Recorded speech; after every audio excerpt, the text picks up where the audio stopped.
नमस्कार, यह है भारतवर्ष विद वरुण सिंह और आज हम बात करेंगे दो ऐसे प्रमुख पार्टियों की जिन्होंने हाल ही में अपने मैनिफेस्टो को जारी किया।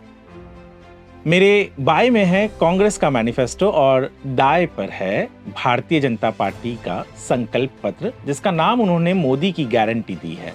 कांग्रेस की जो मैनिफेस्टो है वो थोड़ा हल्का है क्योंकि 46 पन्नों का न्याय पत्र है उनका, और मोदी की गारंटी का जो मैनिफेस्टो है वो थोड़ा भारी है क्योंकि इसमें 76 पन्ने हैं।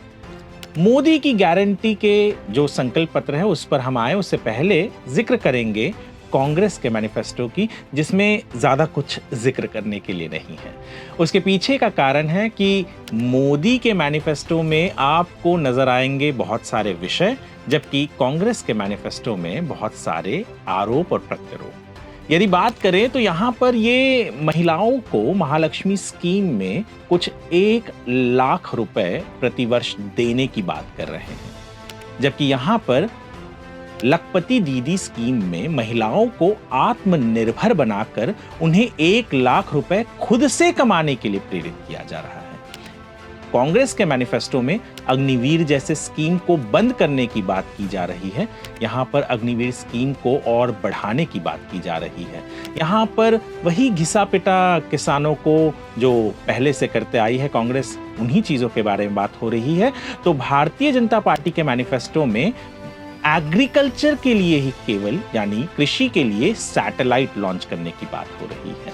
यहाँ पर फॉरेन पॉलिसी के बारे में शायद ही कोई जिक्र है। भारतीय जनता पार्टी ये कह रही है कि किस तरीके से फॉरेन पॉलिसी में पिछले 10 सालों में बदलाव भी हुए हैं और बढ़त भी हुई है। यहाँ पर सुरक्षा को लेकर बहुत ज्यादा कुछ बोला नहीं गया है। भारतीय जनता पार्टी बता रही है कि कैसे पिछले 10 सालों में किसी भी बड़े सिटी में, यानी मेट्रो सिटी में या किसी और सिटी में कोई भी बड़ा आतंकी हमला नहीं हुआ है। ये भी कह रही है भारतीय जनता पार्टी कि देश की सुरक्षा को और भी मजबूत बनाया गया है। कांग्रेस के मैनिफेस्टो में ज्यादा कुछ बात यूथ को लेकर नहीं है, पर भारतीय जनता पार्टी के मैनिफेस्टो में क्लियरली कहा गया है कि पेपर लीक के ऊपर कड़ी कार्रवाई होगी, ट्रांसपेरेंसी होगा। यहाँ ये लोन वेव ऑफ की बात कर रहे हैं कांग्रेस वाले, तो यहाँ पर जो लोन देंगे स्टूडेंट्स को वो ज्यादा, उसकी जो रेंज है उसे बढ़ा दिया गया है। मुद्रा लोन को भी 10 लाख से 20 लाख तक कर दिया गया है। बहुत सारी चीजें हैं जहां यहाँ पर ये हमें वापस से निर्भरता की तरफ ले जा रही है, यानी हम किसी और पर निर्भर रहें। तो भारतीय जनता पार्टी का मैनिफेस्टो कहता है कि हम आपको आत्मनिर्भर बनाएंगे। और सबसे महत्वपूर्ण चीज कि यहाँ पर, यानी कांग्रेस के मैनिफेस्टो में आपको नजर आता है कि अलग अलग जातियां और धर्मों के बारे में भी जिक्र है, पर यहाँ पर केवल एक ही जिक्र है, वो है सबका साथ सबका विकास।